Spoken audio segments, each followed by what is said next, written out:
তারপরে আমরা দু সাইডে এইরকম আঙুলটা মুড়বো, মুড়ে এইরকমভাবে ঘোরাবো, এইভাবে ঘোরাবো, এইভাবে ঘোরাবো।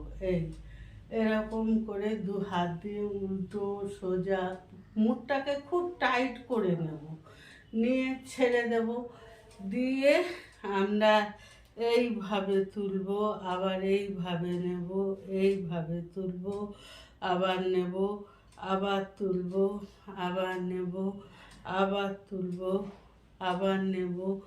এই রকম করে আমরা হাতের ব্যায়ামগুলো করব।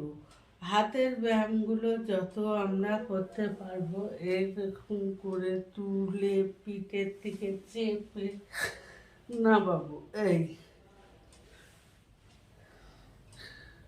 এই করে 5, আবার এখান থেকে ঘুরিয়ে এই 5,